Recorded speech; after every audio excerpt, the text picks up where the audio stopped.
오늘 성경 본문을 좀 함께 읽어 내려가기가 솔직히 좀 당황스러운 면이 있습니다. 저는 오늘 본문을 가지고 설교해 본 적이 없거니와 또 성경을 읽을 때 오늘 대목을 그렇게 관심 있게 그렇게 살펴본 적이 없습니다. 성경은 쉬우면서도 좀 많이 어려운 것 같습니다. 지금 예수님 분명히 이제 상황이 급박하게 돌아갈 것 같으니까 제자들에게 말씀하시는 겁니다. 전대, 돈주머니입니다. 전대를 가지고 배낭, 자루도 준비하고 그리고 검 없는 자들은 겉옷이라고 하는 아주 중요한 거죠. 겉옷을 팔아서라도 칼 한 자루를 사라고 그렇게 말씀하셨습니다. 그래서 제자들은 지금 칼 2자루를 가져와서 주님 앞에 나와서 여쭌 겁니다. 주님 보소서, 여기 칼 2자루가 있습니다. 그랬더니 주님께서 족하다 그러시는 거예요. 이건 사실 말귀를 좀 못 알아듣는 제자들을 향한 가벼운 나무람 같은 그런 말씀입니다. 됐네 이 사람들아, 그런 얘기입니다. 사실 따지고 보면 검 없는 자는 겉옷을 팔아서 검을 사라고 하셔서 여기 검이 있습니다. 검 둘이 있습니다. 말씀드린 것뿐인데 조금 이렇게 뜬금없는 대답과 같은 그런 반응이 됐습니다. 자, 왜 이렇게 되었을까 하는 겁니다. 우리는 신앙생활을 우리 인생에 부딪히는 문제를 해결하는 해결책으로 그렇게 생각할 때가 많습니다. 그래서 하나님을 우리 문제의 해결사로 그렇게 인식합니다. 그런데 사실 하나님은 예술가에 가깝습니다. 우리의 인생의 문제를 그분은 원재료로 삼으셔서 우리를 작품처럼 만들어 가시는 거예요. 이건 사실 제 얘기가 아니라 도로시 세이어라고 하는 영국의 C.S. 루이스의 대를 잇는다고 하는 여성 기독교 변증학자의 얘기입니다. 도로시 세이어가 쓴 The Mind of Maker, 하나님의 마음이라 그럴까요? 창조자의 마음이라 그럴까요? 그 책의 총 주제가 이겁니다. 그는 자신의 삶을 주제로 해서 설명하는 겁니다. 이분이 옥스퍼드 출신이거든요. 똑똑한 분인데 외모가 그렇게 아름답지 못했습니다. 짝사랑하던 남자가 있었는데 그녀를 좋아하지 않았어요. 그래서 문제를 해결하려고 좌절에 빠져서 그녀가 옥스퍼드 재학 중에 좀 그저 무하게 기계공과 어울렸습니다. 이 남자가 보트 타는 법도 가르쳐주고 술도 배워주고 담배도 배워주고 춤추는 것도 배워주면서 그러다가 육체관계를 맺었습니다. 근데 그러니까 하나 아들이 생겼습니다. 쉽게 말하면 사생합니다. 근데 이 아들을 하나 놓고 남자는 도로시를 떠났습니다. 또 이 문제를 해결하기 위해서 나이 많은 이혼남을 만나면 좀 도움이 될까 싶어서 이혼남과 결혼을 했습니다. 근데 그도 사랑하기가 쉽지 않았습니다. 바로 이 도로시 세이어가 자신의 삶을 재료로 해서 말하는 바예요. The mind of maker. 창조주의 마음이 어디에 있느냐. 우리는 인생을 문제 해결로 생각하는데 하나님은 문제를 원재료로 삼아서 작품을 만드시는 것과 같다. 오늘 본문에서도 예수님은 겉옷을 팔아서 검을 사야 되는 이 상황을 37절에 보시면 내게 관한 일이 이루어지는 것으로 모든 것이 협력하여 선을 이루는 것처럼 나에 관한 일이 이루어지는 것으로 그렇게 설명하고 있습니다. 근데 제자들은 문제 해결에 중점을 두고 있으니까 여기 검이 둘이 있습니다. 뭔가 좀 뜬금없는 그런 대화가 오고 가게 되었습니다. 끈 떨어진 연처럼 외로운 분들, 때로 부모님의 무덤가를 찾아가는 이들이 있습니다. 그를 사랑해줬던 분의 품이 그립기 때문입니다. 그 품에 안겨서 잠시 아름다운 기억을 더듬어 보면 다시 시작할 용기가 생기기도 합니다. 거대한 뿌리라는 제목의 김수영 시인의 시가 있는데 그 한 대목이 이렇습니다. 놋주발보다도 더 쨍쨍 울리는 추억이 있는 한 인간은 영원할 수 있고 그 사랑도 영원할 수 있다고. 그 기억이 거대한 뿔이라는 겁니다. 노주발보다도 쨍쨍 울릴 수 있는 추억이 있다면 살 수 있는 힘이 있다는 거죠. 그러니까 오늘 주님 돈주머니도 필요하고 배낭도 필요하고 검도 필요할 때 그때 기억하라는 거죠. 너희가 부족한 것이 있더냐? 예, 없었습니다. 이 대화를 기억하라는 얘기입니다. 마치 주님은 부모 잃은 자녀처럼 버려져 어찌할 바를 몰라 할 제자들을 측은한 눈빛으로 지금 바라보면서 말씀하십니다. 너희를 전대나 배낭이나 신발이 없이 내보냈을 때 너희에게 부족한 것이 있더냐. 이제 제자들은 그 충만했던 날들을 떠올리는 겁니다. 주님의 지시를 따라서 별다른 준비 없이 낯선 마을에 가서 지금 복음을 전했던 일들, 두려웠지만 명령을 따랐을 때 그들은 자신들을 통해 일어난 놀라운 일을 봤습니다. 사람들이 그들의 말에 귀를 기울이기 시작했고 또 아낌없이 앞다투어서 먹을 것도 줬고 머무를 것도 마련해 줬습니다. 호의의 감정, 좋은 감정이 사람과 사람 사이에 이어졌습니다. 그 날들, 그 아름다웠던 날들 부족한 것이 없었습니다. 그래서 이구동성으로 제자들이 대답합니다. 부족한 것이 없었습니다. 그러니까 오늘 질문과 대답이 좀 순서를 바꾸었다면 더 좋을 뻔했어요. 예수님께서 이제는 전대도 가지고 배낭도 가지고 칼도 가져라 그럴 때 제자들이 먼저 나서서 주님 걱정하지 마세요.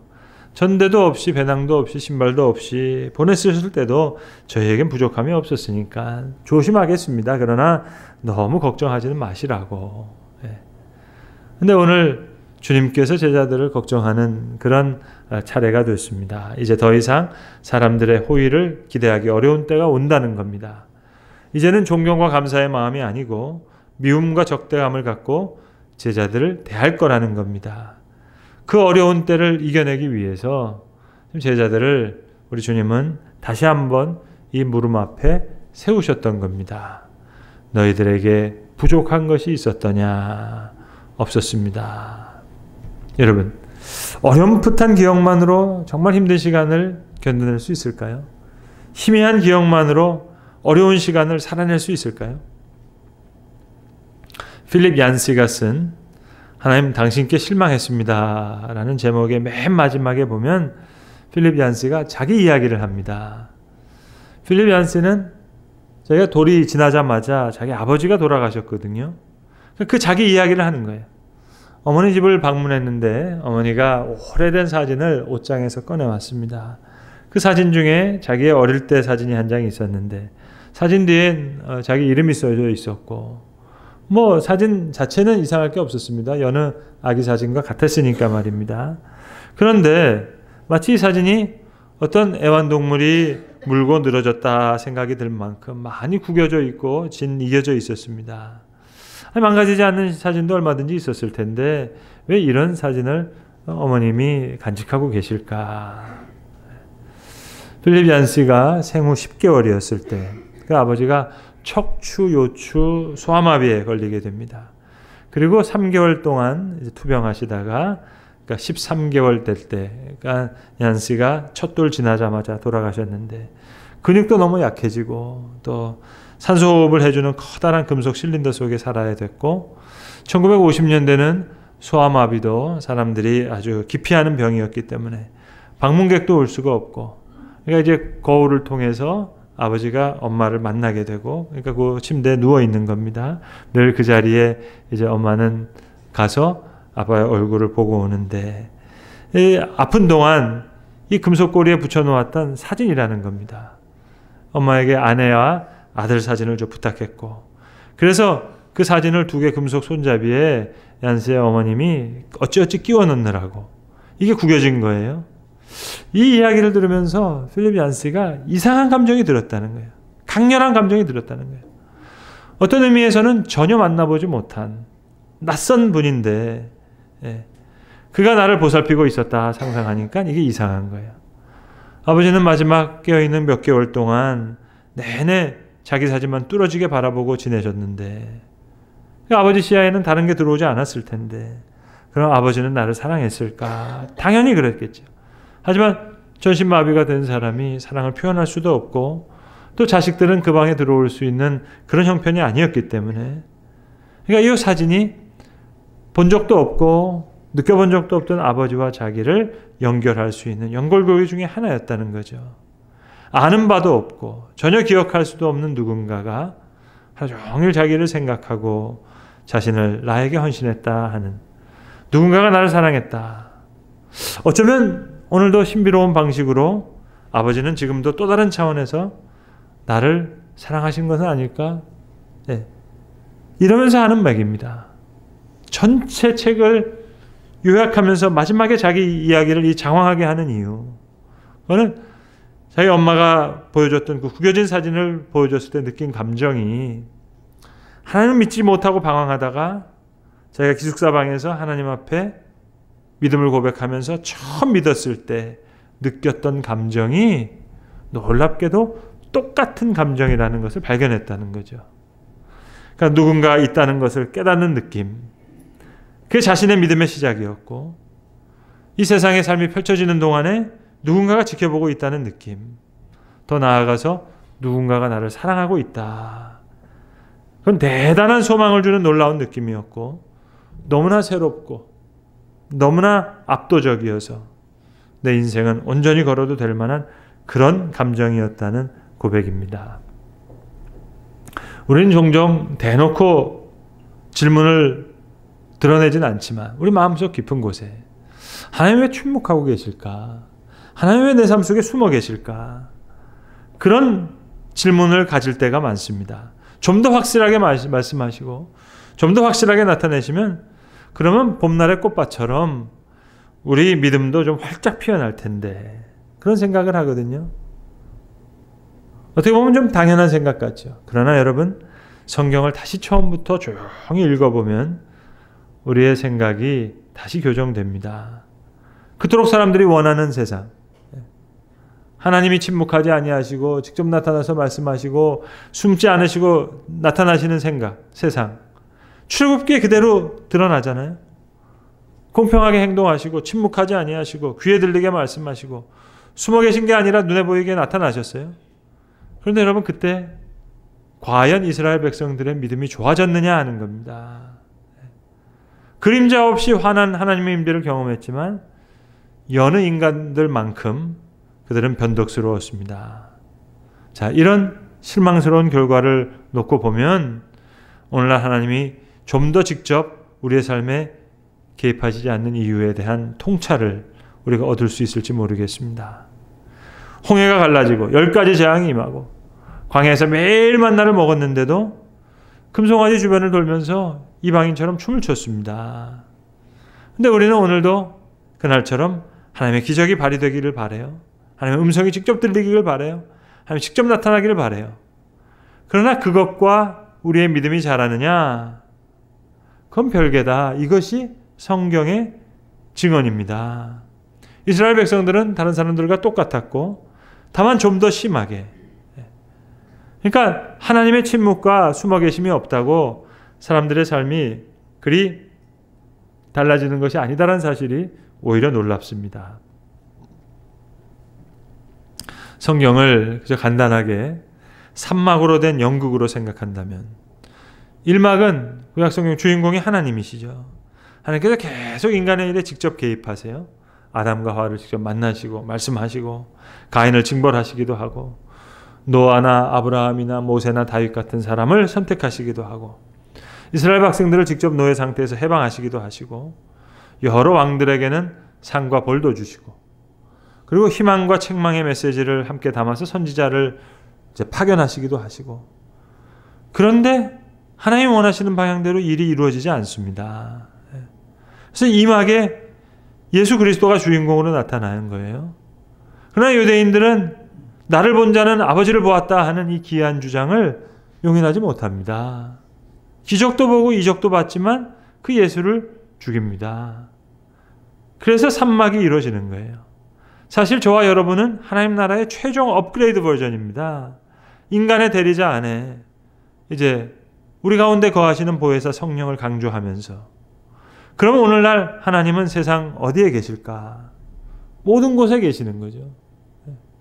옛날엔 팔레스타인, 우리 강원도, 경상도 합쳐놓은 그 작은 곳에 계셨지만 이제는 사막에 가장 모험적인 반전을 일으키면서 하나님은 풀어놓습니다. 어디에? 우리 안에. 또 우리를 통해서 세상에. 그러니까 믿음으로 하나님께서 이루시는 새로운 창조에 눈을 뜨기를 바라서 1막에서의 기적, 2막에서의 이적 이루어지지 않았지만 3막에서 새로운 믿음의 세계를 성령께서 열어가시는 거예요. 하나님은 오늘도 여전히 우리를 사랑하시기 위해 위험을 감수하시기도 하시고 마음 아파하시기도 하시고 상처 입은 연인과 같은 마음을 품으시기도 하시는 역사. 그런데 우리의 마음엔 마치 오늘 제자들과 같은 마음이 있어요. 주여 보소서 검들이 있나이다. 문제 해결로 모든 것을 몰고 가는 거예요. 그래서 많은 사람들이 기독교 신앙에서 기대하는 바와 그 신앙을 실제로 경험하는 사이에서 간극을 느끼는 겁니다. 어려운 시간에도 지금 주님은 37절에 내게 관한 일이 이루어져 간다고 얘기하는 거예요. 그리고 35절에는 부족함이 있었느냐 물으시는데 제자들은 여기 검들이 있다고 보시라고 이러면서 주님께 여쭙습니다. 인생을 문제 해결로 보는 거죠. 하나님은 그 문제를 사용하셔서 작품을 만드시는데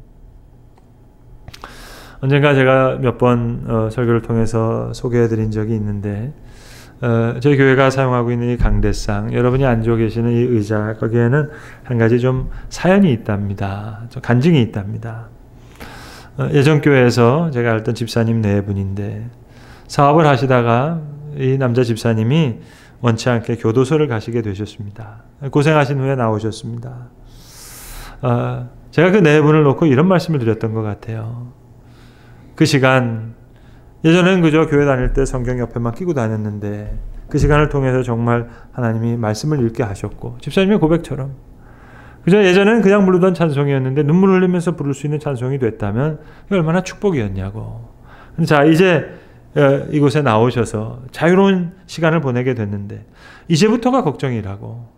정말 그때처럼 간절한 마음으로 다시 기도할 수 있고 그 시간 그곳에 있었을 때처럼 간절하게 말씀을 사모할 수 있을지 그게 걱정이라고 그 말씀을 드렸던 기억이 나는데 그 두 분 집사님이 그래서 교회를 개척할 때 찾아오신 거예요. 목사님, 그때 하셨던 말씀이 제 마음에 이렇게 뿌리를 내려서 제가 사업할 때 참 잊지 않고 생각하는 말씀이 됐습니다.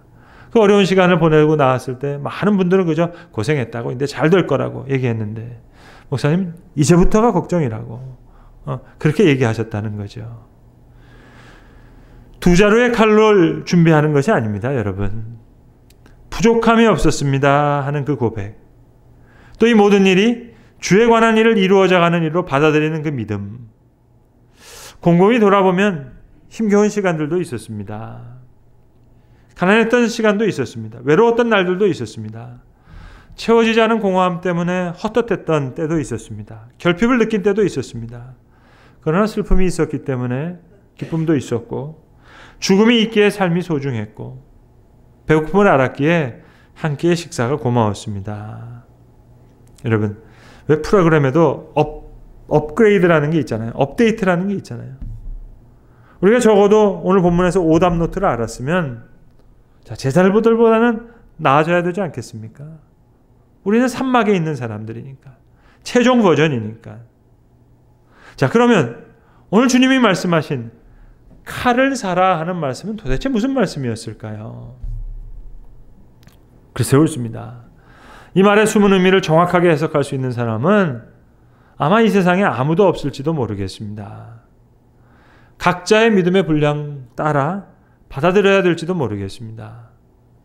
전대와 배낭과 신발 없이 부족함이 없었는데 이제 전에 나오지도 않았던 검을 사라고 하셨으니까 그 칼, 도대체 이 칼이 무엇인지 알 길이 없습니다. 그러나 누군가에는 결단의 칼도 될 수 있을 겁니다. 마치 정글숲을 헤치고 나가는 사람의 손에 칼이 들려 있듯이 절망감과 두려움과 또 세상과 타협하고자 하는 마음을 잘라내는 그런 결단의 칼이 무뎌지지 않아야 자기를 지킬 수 있을 겁니다. 힘의 논리가 지배하는 이 세상에서 진리를 붙들고 살기는 어려운 일이니까 말입니다. 칼이 필요하겠죠.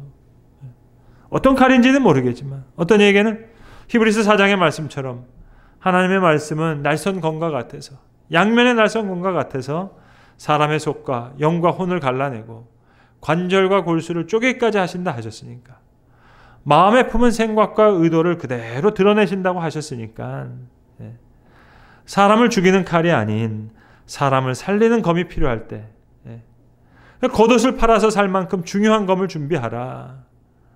어려운 날이 다가온다 하더라도 절망을 자르는 칼과 같이, 때로는 영혼을 살리는 말씀의 칼과 같이, 그러한 칼을 가지고 있을 때 낙심치 않을 것이다. 부족한 것이 없더냐 물으시는 주님께 없었습니다 대답할 뿐만 아니라 정말 준비된 검, 그게 어떤 검이건 오늘 제자들이 들고 나온 두 자루 칼이 아닌, 문제를 가지고도 원재료를 삼으셔서 내 인생을 작품으로 만들어 가시는 주님을 바라보는 그 믿음 가지고, 그것이 절망을 가르던 검과 같든지 아니면 우리의 영혼을 살리는 말씀의 검과 같든지, 주여 보소서 여기 검 둘이 있습니다.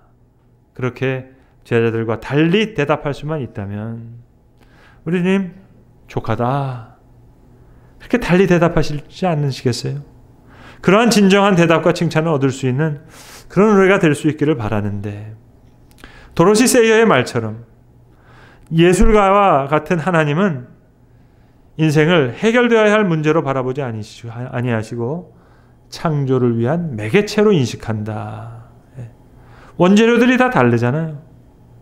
조각가들에겐 진흙이 될 수도 있고 금속이 될 수도 있고, 색에는 신경 쓰지 않죠. 그러나 미술가는 평면 2차원 세계에서 여러 색으로 작품을 만들어내고 각각 다른 매개체를 가지고, 사람마다 외모도 다르죠. 성격도 다르죠. 성장 배경도 다르죠. 겪는 일들도 다르죠. 해결해야 될 문제가 다 다르죠. 어떨 때는 문제 해결보다 문제 자체가 더욱 필요한 경우도 있죠.